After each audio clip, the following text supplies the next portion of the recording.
Yeah, Jim, I think that I'd like to make this podcast about some of the stuff we were talking about before we hit record. And if I were to give it a topic or a category, I guess I would say the adjustments around becoming a middle-aged man, and in our case, imperfect men. And we started talking, and it was interesting to me, and we can go there again. I think there's a lot of valuable insight here for anyone who's a middle-aged man, or perhaps even a middle-aged woman.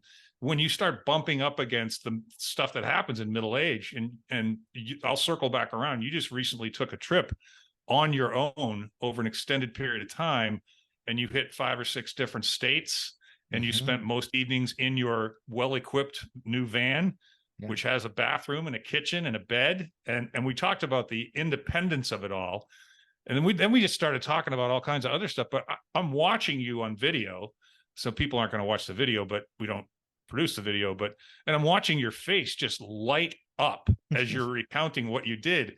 And it also seemed like you had some thoughts right now that just sprung up as a result of us talking about this. And then we got into some of the other guys we know in this space and some of the challenges they're gone through. And some of them are extremely wealthy and unhappy, and some of them have no money and are happy. It's like, it's crazy what happens in middle life when your kids move out and one of you or both of you retire, and then somebody has a health issue and blah, blah, blah. So rather than me continue to ramble, tie that back into your trip, because the trip sounds awesome. Yeah, well, as you know, this is it's not my first trip to do this, and in fact, it started a few years ago, right before COVID, because there's a timeline that kind of led up to that. I think I mentioned to you before. I think it was must have been right after we met or before we met. Life was starting to fill up; it was getting complicated, and so I took a trip to Europe for over a month by myself, and a lot of good things came from that. One, I realized some things that anybody would after being alone for that long, is your problems follow you everywhere you go. Yeah. Kind of like your shadow, right? Yeah. And you can't blame them on anybody other than yourself when you're alone. So, and again, after 30 years of marriage and all the things that happen, different businesses and things, some things going well, some things going, it's something that really helped me kind of clear my mind.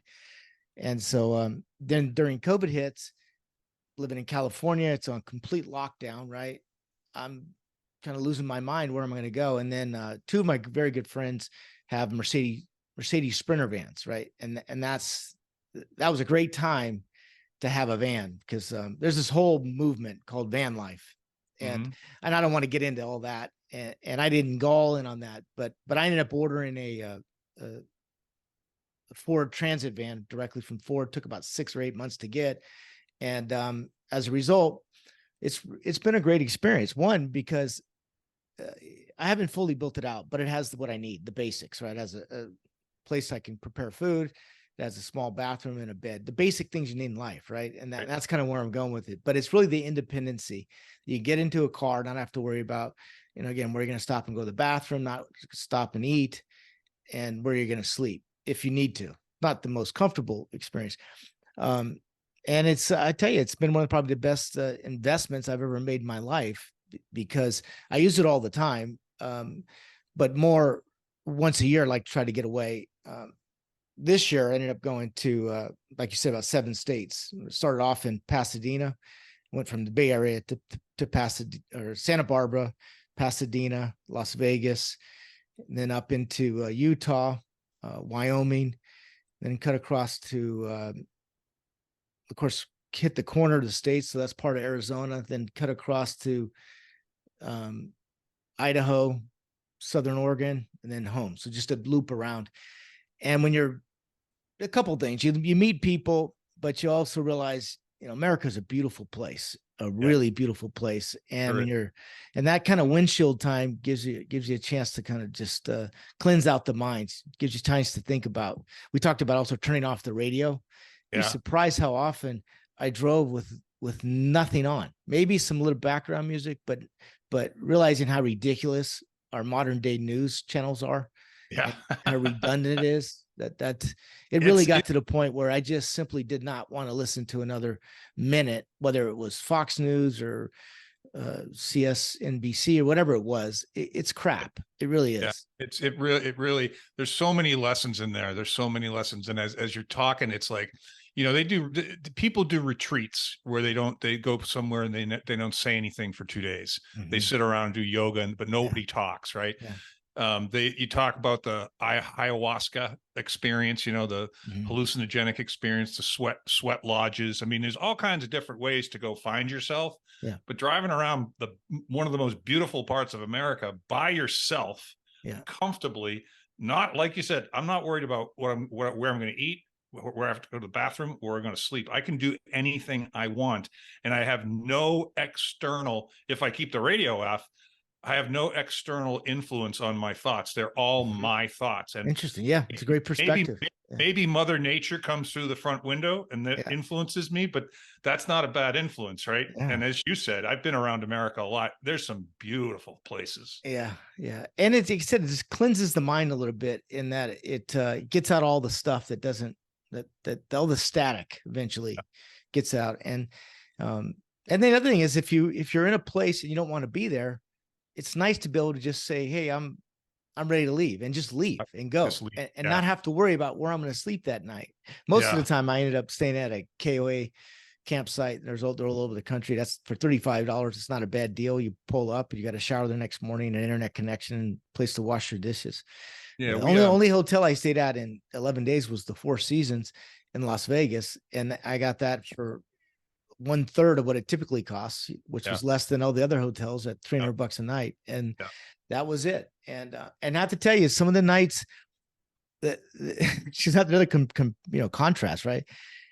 I enjoyed sleeping in the back of that van alone as much as I did in that Four Seasons hotel room by myself. It's like that's a $1,200 room on a regular. The reason it was discounted was because of the hurricane that was going through. Everybody canceled, and I picked up a room for $300, which is typically $1,200. But I have to say, I enjoyed. Yeah, there was something to say for just being alone, and it was. I think it's a highly recommended. Like, my girlfriend has a trip coming up, and I'm not going with her because she's going to visit her daughter and her granddaughter, and I want her to have that time alone without any influence of mine. As much as she wants me to go, and it'd be fun if I went, I'm like completely respectful of that. So I'm thinking now about your wife having 11 days to herself, and the discussion about you leaving for 11 days without her. That must have gone pretty smoothly, and she must see the value in it, how much it benefits you. But does she benefit from that as well? Absolutely. You're right. The first couple of times, she's like, well, why do you need to go alone by yourself? Why don't we go together? Well, we will do things together. And it's not in exchange or replacement of that. And she also does see the value of it. I said, it's because it's mutual. It's not just for me. She doesn't have to worry about me for 11 days, which is good for her too. So, and I would think that the variable for couples or guys that might be listening is, maybe it's not 11 days, maybe it's 7 days, maybe it's 3 days. It's 3 days. I would recommend it. I've done it a couple of years ago for a long time, like 6 months. I would stop working at 3:00 on Wednesday, and I would get in my car and drive to the beach, New Smyrna Beach. And because by the time I got there, it was 4:00 on a Wednesday, there was very few people on the beach. Which is lovely. And the sun's going down behind me because California goes down in front of you. Mm-hmm. That alone time, I would bring a book. I wouldn't listen to music. I wouldn't listen to podcasts. I'd turn my phone off, and I would spend, and I would typically go for a walk, a couple miles usually, which is invigorating. I would swim in the ocean at least 3 or 4 times, which is also a spectacular experience that none of us get to do very often, no matter where we live. Oh, yeah, 100%. In fact, that's what I did that 3 times. I found was in Santa Barbara. I just pulled over. It was a great day. Took a swim, did a run and then a swim, came back and cooked dinner. Like you said, there's something spiritual about that too. Just being in the water, in the sun. And here's another thing I wanted to mention, Mark. So I mentioned food, but you don't realize I didn't eat out very much at all. Maybe 3 times in that whole time period, right? But I brought all my own food, so I bought it in advance. It's amazing what how your body responds to good, clean food, Oh right? yeah. Oh yeah. Because I'm doing more of a carnivore slash whatever diet right now. Mainly it's meat and fruit Mm-hmm. and water. I also had, because I was supposed to meet my brother there, so I had all this beer and all this other, and I really didn't drink that much at Yeah. all. So it was by choice. One, Yeah. you're alone, so it's a little different. But you don't realize how much habits that we pick up by eating is more of a habit, right? Especially if you're going out somewhere. So it's the cleansing of your bodies too. When you take out all those ingredients in food Yeah. for just 3 or 4 days and not drink that much, your mind starts to work differently. It's Oh, something else. your focus, Focus, everything. Yeah. yeah, and productivity and ideation, creativity. I've the times, because I like to drink, and the times that I've taken weeks off or days off or whatever. Yeah, it's like 2-3 days in, it's like, I feel this. Why would I go back to drinking Yeah. at all Interesting you say that. Yeah. when this feels so good? And Yeah, that's you're right. probably, I had that same epiphany. Like, I'm feeling so good right now. I don't know if I want to drink and mess this up. yeah, yeah. But It is. It's really interesting. The mind games we play with ourselves are really, really well, the interesting. habits that we pick up and we just by default repeat the same thing we did the night before. Yeah. And I think the other thing I don't want to get away from is it's really changing your environment is a very healthy thing to do. And how much can you change it? Well, the further away you get, maybe from your primary environment, the more. And that could take a day or two. And Hmm? yeah, and then windshield time. There's certain times of the day. If you drive at certain times of day, I noticed like during dusk, your mind also thinks differently at those times. Hmm? And especially if you have a good scenery, I had really good weather, and Yeah. most of it looks the same. It's flat. There's not much there, but then occasionally, there's just beautiful sunsets, Yeah. Fields. Yeah. fields, and stuff. And then of Oh, course there's people. You realize when you get right out of these main areas that are highly populated, it's just people just living their life, doing their thing. And you'd made a really good point. We were talking about this earlier about space and their ability to cohabitate better when they're not so close to one another. I didn't feel this intensity that you yeah. do in a big city. Yep. Yep. Whether it's the San Francisco Bay Area or other areas, it's a little, people are a little bit more chill. Yeah, and I think as a result of that, people are less anxious. People feel less threatened by other people. People are, generally speaking, nicer, or at least it feels that way. They don't care about you. You don't care. They just leave you alone. It's not like everybody wants to run up and get into your business or want to have conversations. They're just living their lives like all of us. So. You know what I was just thinking of in terms of like who this would be good for. Everyone, first of all, I think can do with some alone time, because in the world we live in today, it's very challenging to get alone time. But I also think some people don't like being alone, right? Some people can't be by themselves for extended periods of time. Mm-hmm. My thought was that's the person this would be best for. Mm-hmm. Like if you could overcome your fear of being alone for a few days, and say and get in the truck, get in the van, get on your bike, whatever, get up in the mountains, whatever it is that you're alone. Mm-hmm. See how that feels, because it's scary right now. I bet you'll enjoy the shit out of it. Yeah. And also without a destination. That's another thing I want to talk about for a minute, because I had some destinations. I had friends, right? I had a very good friend in Pasadena, I had a friend in Santa Barbara, and I'd call them and say, hey, I think I may stop by, but not overcommit. Like, don't worry about me. I'll pull in maybe 9:30, 10, maybe I'll see you in the morning, maybe not, but not get everybody but all worked up. Like they have to. And by the way, when I get there, I'm just going to sleep in front of the house. I don't need to come in. You don't need to make me dinner. You don't need to do anything. In fact, one of my friends, I ended up cooking breakfast for him and his girlfriend, because I had more food in my ice chest than they had in their refrigerator. So it was fun. but I do think not having a strict timeline and then having to pre-book hotels, that's can be stressful. It's vacations with families and stuff can be very stressful, just because of that. I mean, without a destination and without a arrival time, there's literally no pressure on anyone. right? Interesting. Yeah. That's a So good you take point. that, and that's something that we're always on the way to something that we have to be at a particular Hmm. time. Hmm. You take that variable completely out for 11 days, that on its own is life changing. Yeah. Yeah. Yeah. That's a great perspective on that.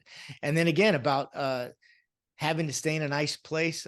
There's something saying for camping. This is Mm-hmm. not, I wouldn't say full camping, but there is something to say for getting up in the morning, opening up your door, and you're at a campsite and you're outside, and it's either near a stream or there's something to it. There's And you have, a lot of you, peacefulness. yeah. And you have to be self-sufficient, which is also challenging for some people, right? Yeah. And now this is a luxury self-sufficient because you're in a loaded van and you got good food and Right. you're comfortable for the most part, but it's still, you got to make your meal. You've got to get yourself You have to a to clean it particular up. place. You're right. You have You to have to clean it up. You got to, pre-plan the food that you have. yeah. But you wake up, I have a butane cooker, so that's I cook my coffee, and Mhm. I cook everything on the thing. But yeah, once you get your basics, kind of like camping, it'll last you 3 or 4 days, and that's all you need. And then but you don't have to go to Starbucks and wait in line. Yeah. you, you don't Yeah. have to go to McDonald's and go through their It's drive-through to get a breakfast jack. it sounds magical, dude. It sounds uh, magical. and low budget. Like I said, I added up what it would cost just in meals going out, or even buying a beer at a bar. It's very reasonably priced when you buy stuff in advance. I think I went to Costco or something like that, and it's pretty good value. Yeah. Yeah. It was interesting your comment about the gas prices too. I didn't realize they're Yeah, upwards of $6 in sick when California. I filled up in here in the San Francisco Bay Area, it was $6 a gallon. I did a fill up in that must have been Utah. Yeah, it was $3.97. Yeah. So it was less than $2 a gallon, and that's a big difference. Yeah. I Here's the think, other thing that's sad is the roads were so much nicer, and in California, they're so crappy. You're bumping around, you're jumping around. It's terrible. Like, this the worst roads without a doubt in the country. Yet we've been told for the last 20, 30 years that we're going to take the money in taxes and fix up the roads. yeah. The roads could not be worse in California than all those other You states guys that I got went to. you guys got some challenges, but it's also the nice perspective is, 6 states. You correct me if I'm wrong. You had 6 at least slightly different experiences, and maybe a couple of experiences that were dramatically different based on population density, the price of gas, Yeah, downtown Las Vegas to Twin Falls, Wyoming. Yeah, big difference. But I'll take Twin Falls or Alpine, Wyoming, way over Las Vegas, Nevada. I also had a very good friend. It was great to see that too. These are childhood friends Mhm. that I visited, and to see them go through some hard times in life and Mhm. then start an entirely new life in a different state, Yep. not knowing anybody, and Yep. then build businesses and build a new life. There's a lot to say for that too. And we Well, talked about this, a very good friend of mine, and we talked about he had a large family like me, 4 brothers and sisters, and he said that I don't think I could have done if I would have stayed. Well, we grew up in Hayward. I don't think I would have been able to grow like I have, because I learned a lot from my brothers and my father and his grandfather to have a whole generational construction family, very successful. And he was saying this, really challenged him in some ways, but he grew because of it by removing himself from that environment. Oh, the change of environment is incredibly powerful. And again, I think you can do it in little snippets like my half day at the beach, or you can Yeah. do it in an 11-day journey across 6 states. Yep. It's really, and the other thing that makes me think of, I've never done this, but I've talked about it with friends for years. We just never pulled it off. Maybe you have. But this guy that I was talking about earlier, one of the things he shared with me is he just got back from an annual event that they've been doing for 36 years, where 72 guys get together and play golf and drink beer for the weekend. Yeah. 72 guys. It's an annual event they do every year. And he's gone every year. Yeah, that's cool. Every year. That's, and I said to him, I said, somebody in your group is a logistical genius. He goes, you're exactly right. This one guy, if he ever like lost his job or whatever, I'd hire him just to run everything. He can get anything done. And so that's it. That experience is completely the opposite, but it's also arguably a necessary step for middle-aged men to kind of get back in touch with friends, to have man talk instead of people talk or women talk, which is different. It's not bad or better or worse. It's just different. Camaraderie, you know, a little bit of masculinity without any toxicity, too much to drink for a couple of days. And he said the stories, and my stomach was hurt and I was laughing so much all weekend. Yeah. You made me think of two things that, and I'm glad you mentioned that. It was also, you realize again, especially at this stage in our life, there's only a few people you really care about. You know, as we get older, the world becomes very big and then very small. And the best way, I think, if we're going to utilize our time is with people that you know, like, and trust. And so driving to my friends and making it so easy for them, you know, you don't need to spend much time, but these are very good friends. These are people that truly I care about. They care about me. I don't need to talk to them maybe for a year. And it's like it was yesterday. Right. And so I think I'm glad you mentioned that, Mark, because I think there's something to say for driving up into their house and saying, hey, I'm right here. Right. And let's just hang out for a while. And then I leave. But it's, you know, you can't get those moments back. And so that was part of, and I stopped and visited. I typically try to plan it around that. And then a couple of bucket lists. Also something I wanted to mention, get your thoughts on this. This is years ago. And I know you're in Florida. I did an alligator tour, so, you know, you're on the Everglades, you go out there and with the big fan on the back, and you know, you're probably used to this, but from California, that was big deal to see one of those boats, but also to see an alligator. Right? Yeah. Be like you coming to California looking to see a bear. I wanted to see an alligator. I've never saw a real alligator. Yeah. I've never been on one of those boats, but I've certainly seen plenty. So I took a tour, and it was cool. They drive up and they take it to this alligator farm, and there's like a rescue farm. And the guy says, as we're walking in, you see those alligators right there? These were rescued and they're getting well. It's like an alligator hospital kind of thing. And then as you're walking down this little tiny island, or down this little dock area, as you get to the back, they have these alligators inside cages, and they're trying to help them get started again. And the point was, see, this alligator right here, we move them from this cage to this cage. And as it gets closer to where the boat is parked, the alligator is now 6 feet long or big. But he says, if you go to the far back, they have them in these little tiny cages. That turns out the alligator will only grow to accommodate the space. So they have to move them into a larger area so that they actually physically grow. And I use that as kind of a metaphor as how the human mind works about environment, right? When you are removed from your environment, you really grow in a way. I'm speaking of, obviously, of your mind, not your physical, but it reminded me that the alligator, this little tiny alligator, looked like a lizard. Yeah. If you don't move it into this new environment, it will maintain that size. That's fascinating, isn't it? Yeah. And the other thing that strikes me metaphorically is the cage is kind of like our limiting beliefs, right? Yeah. And if we can drop them, aka the walls of the cage, we can grow. You know, it's true. And one of the messages, and you know, I a lot of times refer back to the mentoring I do with high school age young men, you know, that I'm trying to prepare them for life. We've talked about this before. One of the talks that I'll do every year is in this country, there really is no place for a young man 18 to 23 years old, unless it's college or the military. Right. You remember we've talked about this before, right?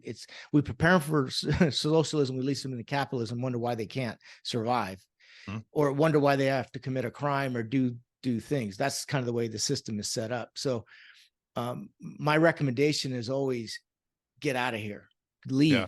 leave, Yeah. especially at 18 years old, whether you, again, join the military, whether you go, just figure somewhere, just get out of the area between 18, 19, 20, and 23. And maybe you go to junior college for a year or two, that's fine. But eventually you need to leave in order to grow and Yeah. go and create something. And because the ones that don't, they really get stuck there. And They can. Yeah. I mean, there's a couple of paths you can go down, and some of them, you could become a policeman, or you could become a fireman, or yep. that's a decent path. But yeah, my intuition was, and I think maybe it's because my dad was an airline pilot and I traveled a lot. I got to see a lot of stuff before I had to make that decision. Yeah. I had no interest in staying in Boston, and there's lots of good schools in Boston. None, no interest whatsoever. I wanted to go somewhere else so I could meet a lot of new people from all over the world and grow. and grow. Well, I mean, maybe I wasn't smart enough to think about the growing part. I just wanted to get the hell out of there because I knew there's much more out there and I want to see it. Yeah. But people are different. People are different about that. But I think, but Mark, I'm glad you mentioned that, because I think that could even apply to the conversation we're having this morning. And that is that you even have to get out of your own environment to grow now. And if you're not growing, then you're dying to some degree, right? You always have to be growing. You always have to be expanding your mind in one way or the other. And that is what we talked about a few episodes ago about the dopamine, or about getting excited about something. But if you don't leave your environment, it's hard to get excited about something if you see the same thing over and over again, especially if you listen to the same channels on the same news channels, or even the same radio channel. So fucking hamster wheel. I just think about Shawshank, if you ain't living, you're dying, Yeah. It's no, I think that one of the things that I started to do it years ago when I started figuring out that college was becoming a waste of time for almost everyone. Not everyone, not doctors, not lawyers, not certain engineers, but if you need a license, which includes a college degree to pursue your profession, then go. But if you don't, I can't think of many examples. And I tell people this: if I had 17-year-olds or 16-year-olds now, I would not let them go to college right out of high school. But you don't I would make them go to Europe, and I would give them enough money so that they could move around with a Eurail pass and a few $100s and a backpack, and say, go see as many places as you can. And if you find a place that you love, stay there for an extended period of time. And you don't even have to come back ever, Well, there's a lot. Israel does something like that, right? I know. Yeah, they do. They have a program where I think at 18 to 23, you have to either join the military or do some service for your country. And in exchange, they'll send you away for a couple of weeks. I think it would solve a lot of problems in this country. I know it's been talked about before, but some kind of mandatory service to the country doesn't have to be military related. It could be some kind of a service to let them grow up, also let them spend time with each other and learn about other parts of the world, other parts of their own country. It's no question about it. And if anybody that's listening has teenage kids and you're contemplating this decision, man, give me a call. Look me up, because I'm on the recruiting end of this. I see how companies hire. I see who they hire and what they started dropping college degree requirements at big Fortune 500 companies 10 years ago, just dropping them, like companies like Google and Walmart and JP Morgan. You don't need a college degree. That most people don't know that, you know. Most people are still. But my two kids went through the college. The value that the ROI was pretty good as far as their social network. And I certainly don't want to discount the value of having somebody, of meeting people from different areas, and then how that expanded their opportunities and abilities to do things that had they not spent those 4 years with kids their same age from different areas, they would have never connected. So I'm a bit mixed on, I know in terms of education, no question, you're right, unless you're, again, a math or some of these other professions, but there's nothing like a college experience to meet somebody, to meet other kids, assuming that It's true. I think the in kind of weaving a thread throughout the stuff that we've been talking about, I think the message I'm getting from this is you got to get away and spend some alone time, particularly as you get older, right? And that it's taking the cage off and do something that's a little scary or a little fearful. Maybe it's alone time, maybe it's something else, but overcoming fear, that doesn't go away in middle age. It actually can arguably get worse as you get closer to the end and maybe become a little more fearful. What I noticed with my dad, to bring him up again, is he makes life interesting every day. He's always interested in hearing new things. He's always interested in new techniques, health-wise, food-wise. He's been all over the world as a Navy fighter pilot and an airline pilot, so he knows different cultures. And yeah, you got to make time for yourself. You got to turn down the noise. You got to get into a less densely populated area once in a while to kind of clear things out. These are all things that they're completely under your control. You don't need anyone else to do them. You might need the wife to buy in, but I would imagine the first time you come back from one of these, she looks at you and sees you and goes, well, he's got to do that every year. That just changes.